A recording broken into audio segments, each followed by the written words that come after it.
Listen, not to me, to the place inside you that keeps speaking when you wish it wouldn't, to the quiet trembling beneath every desire, to the ache that follows you into every room, even when you smile for the world. Let me ask you something. Why does beauty stop you? Why does a single note of music, a brushstroke of color, a line of poetry whispered into the dark, feel like a door opening into a world where something inside you finally exhales? Why does art reach you in ways life never seems to? You've tried to explain it before. You've told people it's inspiring, or calming, or meaningful. But the truth is simpler and more haunting. Art is the only moment when the war inside you pauses. A temporary truce, a brief silence in the battlefield of wanting and resisting and wanting again. You know this, don't you? That something in you is always hungry, always restless, always moving towards something just out of reach. And no matter how much you feed it, it wakes again. It asks again. It pulls again. You've lived with this for so long that you call it life. But I'll ask you again. Why does beauty stop you? Why does it feel, just for an instant, as if something deep within you remembers a place it has never been, yet always longed for? You could be walking down the street, thinking about tomorrow, or yesterday, or the mistake you made 5 years ago. Then you hear a song drifting from a window, or notice sunlight catching the edges of dust in an abandoned shop, or see a stranger's face holding a sadness that mirrors your own. And suddenly, the whole world softens, the noise falls away, the weight loosens, and you feel clear. Not healed, not saved, just clear. As if life gives you a moment where you are allowed to stop being the one who wants, and instead become the one who sees. A witness, not a prisoner. A presence, not a pursuit. But the moment never lasts. Beauty doesn't stay. The music ends. The painting fades from memory. The poem dissolves back into ordinary time. And the restlessness returns, like a tide reclaiming the shore. You know this cycle well. The rise, the pause, the return. You know what it feels like to be lifted out of yourself, only to fall back again. Maybe that's why you search for more beauty, more art, more meaning. You want to taste that brief stillness again. You want to believe that life can feel like that more often, open, spacious, quiet. But something inside you wonders, why do I need beauty to touch a piece I can't create on my own? Something asks, why is my heart a battlefield in the first place? And deeper still, a question you almost never dare to ask. What is this hunger that art interrupts? What is this force inside me that never stops wanting, never stops chasing, never stops pulling my life forward, even when I want to rest? You've tried to silence it.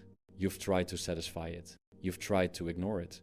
But it remains, persistent, insistent, shaping the course of your days from the shadows. Some call it passion, some call it ambition, some call it drive. But if you listen carefully, if you let yourself feel the truth instead of the explanation, you will notice that this force is older than your dreams, older than your plans, older than your identity. It is not yours. It is simply in you, a blind momentum, a push without reason, a hunger without shape. And in the long corridors of philosophy, in the quiet rooms where thinkers have sat alone with their suffering, some have called it something else. The will, not your will. The will beneath your will. The engine of desiring that beats beneath every living thing. The restless tide that cannot stop wanting, even when wanting hurts. You feel it, don't you? You don't need the word for it. You've lived it. Every decision soaked in it. Every longing driven by it. Every disappointment shaped by its shadow. And yet, beauty interrupts it. Just for a moment. Not by defeating it, not by overcoming it, but by showing you something that wanting cannot touch. A stillness behind the wanting, a clarity behind the chase, a silence behind the noise. A place where you are not dragged forward by your hunger, but held gently by your awareness. That is why beauty stops you, because for one fragile, luminous moment, you are allowed to exist without needing anything more than the moment itself. And maybe that is why you're here, listening to these words, following this voice into the quiet, because somewhere inside you, the question has already begun to form. If art gives me this peace for a moment, What would it mean to find a peace that doesn't disappear? You feel it, don't you? That the truce beauty gives you is real, but temporary, like a door that opens for a second, then closes before you can walk through. You've been wondering what lies behind that door, and now the question stands in front of you. Is beauty an escape? Or is it a glimpse of something deeper, a truth you keep forgetting, but never truly lose? Let the silence answer for now. Let the question echo, because every journey begins with a question that refuses to leave you. And this one has already begun. You wake each morning into motion. Before thought, before intention, before the quiet part of you has time to remember that it once wanted peace. There is already movement, a subtle reaching, a tightening in the chest, a sense that something needs to be done, fixed, achieved, controlled, escaped. It doesn't announce itself. It doesn't wait for your permission. It simply rises like heat from the ground. This is where the cycle begins. You think you wake up as yourself, but before you even open your eyes, something opens them for you. Something pushes you from the inside. Something tells you to move, to start, to want, and you obey without knowing you're obeying. You have lived this way for years, so seamlessly, so intimately, that you have mistaken momentum for identity. You call it your life. But if you look carefully, if you feel the subtle ache beneath that first moment of waking, you will notice something unsettling. You didn't choose the rising hunger. It was already there. You didn't choose the restlessness. It greeted you. You didn't choose the need for more. It whispered before your mind formed a single word. The will wakes before you do, and it asks, always asks, to move, to improve, to chase, to become something you are not yet. And because you've known this asking for so long, you confuse it with purpose. But the truth is quieter and heavier. You are not chasing meaning. You are fleeing dissatisfaction. You are not running toward life. You are running away from emptiness. You thought you wanted freedom. What you wanted was control. Control over the chaos inside you. Control over the ache that never leaves. Control over the invisible dissatisfaction that follows you like a shadow with its own heartbeat. You thought you were living. You were only running. Running from the weight you don't know how to carry. Running from the stillness that terrifies you. Running from the moment where wanting would finally meet silence. You didn't know it, but you feared silence more than failure. Because in silence, the truth appears. The truth that the will's hunger cannot be satisfied. It can only be postponed. And life becomes a series of postponements. Little bargains with suffering. Little agreements with longing. Just one more accomplishment, just one more improvement, just one more possession, just one more distraction, just one more justification for why you still can't rest. You call this ambition. You call this drive. You call this the spark of living. But what if it's nothing more than the will's pressure, pushing you forward without destination? What if your greatest achievements were just the footprints of an inner force that doesn't care what you reach? As long as you keep reaching, you don't want to believe this. You want to believe you choose. You want to believe your desires are your own. You want to believe that the things you chase will make you whole. But notice the pattern. Every time you reach the thing you wanted, it dissolves.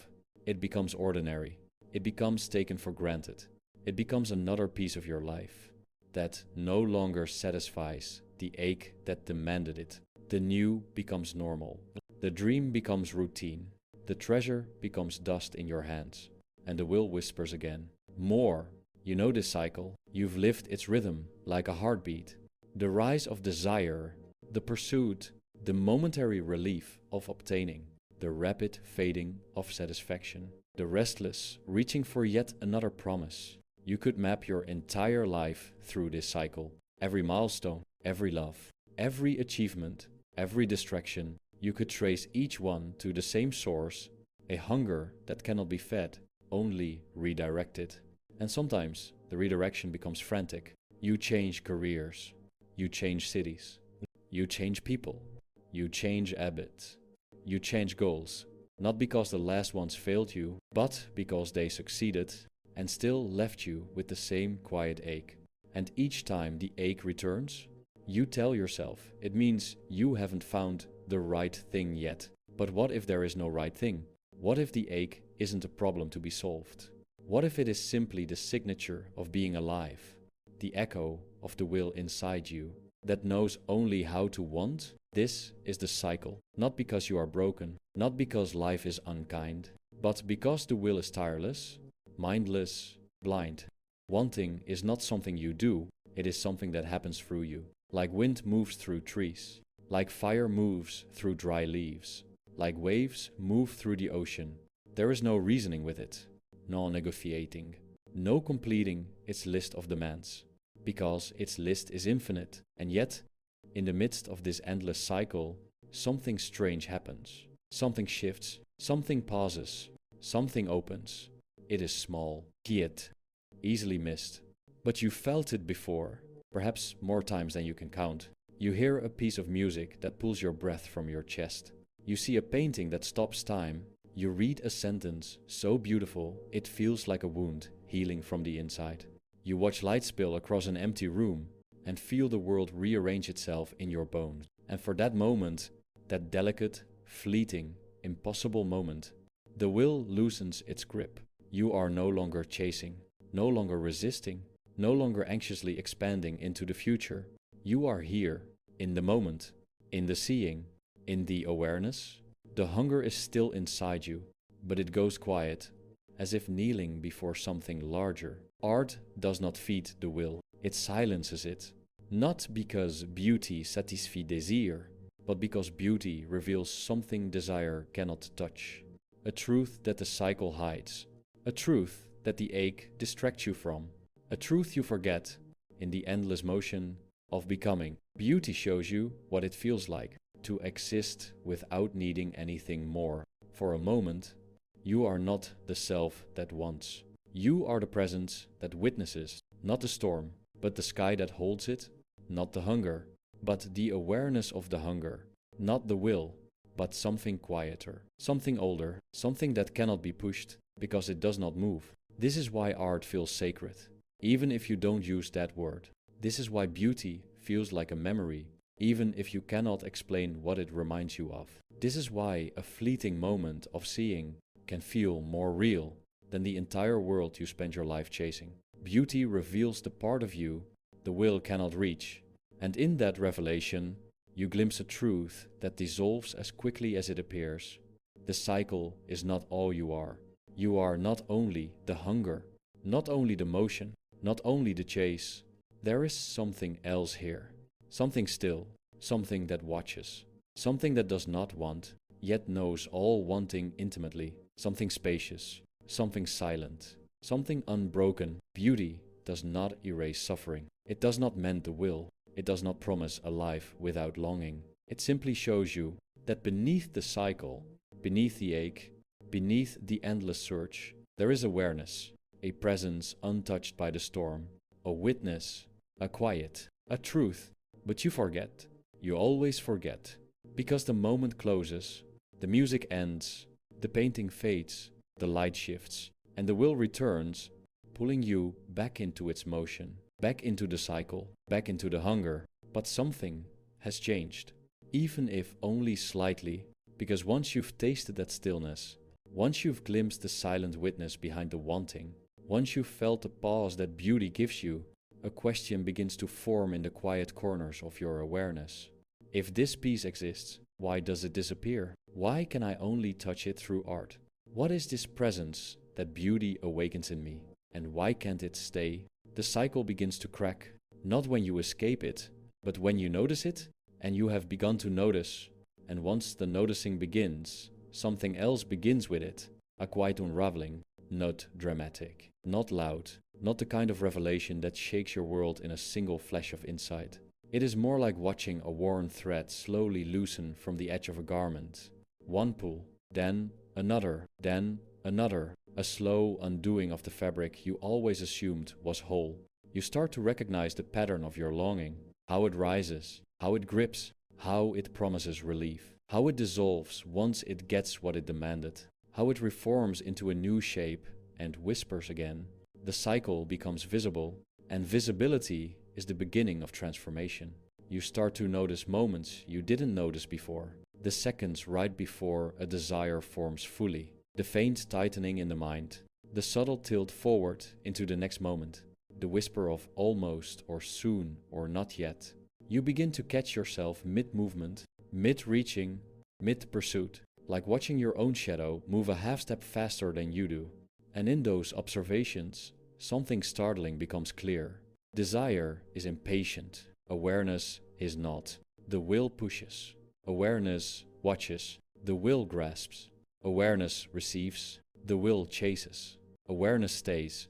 You have spent so long inside the will's momentum that stillness feels unnatural, as though something essential would collapse if you stopped wanting for even a moment. But the truth is gentler and more painful. The will is loud because silence terrifies it. Silence reveals its blindness.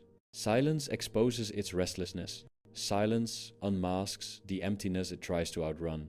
And so it pushes you forward again and again, because forward is easier than inward. You tell yourself you are striving. You tell yourself you are improving. You tell yourself you are becoming. But inwardly you sense it. You are circling the same absence in larger and larger loops. The cycle is not a line, it is a spiral. You rise, you fall, you rise again, but always around the same silent center. That center is what beauty touches, because beauty does not feed the spiral, it pierces it. A song, a painting, a poem, they cut through the loops of becoming and drop you for one fragile instant into the center you spent your life circling. And what you find there is simple, just being, not wanting, not resisting, not becoming, just being. But you cannot stay, because the will does not sleep long. And when it wakes, it pulls you back into motion. You try to hold the stillness. You try to make it last. You try to recreate it. But the more tightly you grasp it, the faster it slips away. You cannot turn peace into a possession. You cannot turn awareness into an achievement. You cannot conquer stillness. Stillness has no edges to hold. Peace has no handle you can grab. And yet, you keep trying. You try to turn the moment of beauty into a method, into a practice, into a technique. You want to systemize the miraculous. You want to domesticate the sacred. You want to make the fleeting permanent. But here is the quiet tragedy. The more you try to own beauty, the further it moves from you, because ownership is the will's language. And beauty speaks to the awareness behind the will. You cannot force a door to open that only opens when you are not forcing anything. And this realization, this contradiction, this strange truth marks the next stage of the cycle. The moment when you begin to see that the thing you've been chasing is not outside you and cannot be held by you. It can only be seen when the will dissolves. Beauty teaches you this, not by philosophy, but by its very nature. It arrives without being summoned. It disappears without being controlled. It touches you without needing to stay. It frees you without asking for anything in return. It gives you a peace that it never promises to prolong. And yet, its gift is real. You feel it every time. That momentary suspension of the endless becoming. The way your breath softens without your permission. The way your thoughts unclench without effort. The way the present moment opens like a flower in the middle of your chest. The will cannot produce this. Desire cannot manufacture it. Achievement cannot summon it. Beauty is the interruption that reveals the prison, because only when the will goes silent do you see how loud it has always been. Only when the hunger pauses do you feel how exhausting the chase has become. Only when the cycle breaks do you see how tightly you were bound to it. But the cycle resumes. It always does. And when it does, you fall back into its rhythm with the familiarity of returning to an old room you never liked, but learned to live in. And yet, something is different now. Because even as the will resumes its forward motion, even as you feel the ache rise again, even as the hunger reforms into new desires, a small part of you remains aware of the pattern, aware of the momentum, aware of the silent witness behind the wanting. This awareness is subtle, but it changes everything. Because once you have seen the cycle, you cannot go back to being fully trapped by it. You can still suffer, you can still chase, you can still forget, but you cannot unsee, you cannot unknow, you cannot return to the unquestioned belief that your desire define you. A crack has formed in the machinery, and through that crack, light begins to seep. Not enough to shatter the illusion, not enough to overthrow the will, not enough to liberate you completely, just enough to show you that there is something beyond the cycle, something waiting, something silent, something that beauty awakens. And now you begin to wonder whether this something has been with you all along, whether the stillness you taste in art is not an escape from life, but a glimpse of life without the veil of wanting, a glimpse of yourself without the weight of needing, a glimpse of awareness without the burden of becoming. You begin to feel that beauty is not accidental, it is not decoration, it is not entertainment. Beauty is the window through which the silent truth looks back at you, and each time you see it, you forget yourself, just enough to remember something deeper, and that remembering, fragile as it is, begins to change the shape of your suffering, not by removing it, not by fixing it, but by revealing its nature, because when you see the cycle clearly, you also begin to see the truth you've spent your entire life avoiding. You were never suffering because you failed to satisfy the will. You were suffering because you believed you could. You thought the ache meant you hadn't reached enough, become enough, done enough, earned enough. But the ache doesn't come from lack. It comes from believing the hunger can be fed. You keep thinking the pain is personal, but the will's hunger is impersonal, universal, relentless, a force that uses you the way wind uses leaves, not out of malice, but out of blind momentum. And for the first time, you begin to understand something profound. The will isn't your enemy. It's simply not your master. It demands endlessly, because that is its nature. It chases endlessly, because motion is all it knows.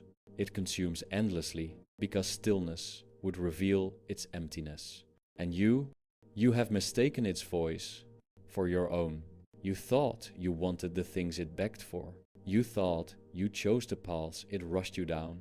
You thought your dreams were born from your heart and not from the restlessness beneath it. This realization is not comforting, not at first. It feels like losing ground, like watching the meaning you built your life around dissolve into smoke. If the will is running everything, then what is left for you? What do you call you at all? Are you only the hunger? Only the striving? Only the ache? But remember, beauty proves otherwise. Because in those rare moments, when art stops the world, the will falls silent, and something else appears. Something that does not want. Something that does not chase. Something that does not break under the weight of existence. Something that simply sees. This witnessing presence, this quiet awareness, this unbroken stillness underneath all movement. This is the part of you the cycle cannot touch. It is the part that beauty reveals. The part that suffering cannot corrupt. The part that longing cannot distort. The part that remains even when everything else collapses. But you forget this, again and again, because the will's return is always forceful, immediate, all-consuming. You can be looking at a sunset that cracks your heart open with wonder, and all it takes is one thought, one small thread of desire for the stillness to shatter, a notification, a memory, a fear, a hope. It doesn't take much. The will reclaims you with the ease of a tide pulling a shell back into the ocean, and you follow, not because you choose to, but because the pull feels familiar. It feels safe. It feels like you, even if it exhausts you, even if it breaks you, even if it leaves you empty. Longing is familiar. Awareness is foreign. The hunt is familiar. The stillness is strange. The noise is familiar. The silence is overwhelming. But slowly, quietly, a doubt appears, a small voice in the back of your awareness that whispers, if all my wanting ends in wanting again, if every satisfaction fades, if every victory dissolves, then what am I chasing and why? This is not a rhetorical question. It is the kind that lives inside you, the kind you avoid during the day and fear at night, the kind that rises in moments of failure and moments of success, with equal force. And when it rises, you feel an old truth stirring inside you. You are not exhausted because you have failed to catch what you want. You are exhausted because the wanting never ends. Life becomes a loop, a repetition, a cycle that does not break until you see the futility of trying to complete it. The will promises peace once you satisfy it, but the moment you satisfy it, it reinvents itself and asks again. It is not seeking fulfillment, it is seeking continuation. To want is to live. To cease wanting is to disappear. The will fears stillness because stillness is its death. And yet, stillness is the only place you have ever felt truly alive. You've tasted it in beauty. You've glimpsed it through art. You've brushed against it. In moments of pure seeing, before thought, before desire, before interpretation, you know this place. Even if briefly, even if accidentally, even if you stumbled into it without trying. And because you know it, because beauty has shown it to you, you can no longer pretend that the cycle is all there is. This realization doesn't free you, not yet. It doesn't break the will. It doesn't end suffering, but it does something much quieter, much more important. It creates a distance, a small space between the hunger and the one who feels it.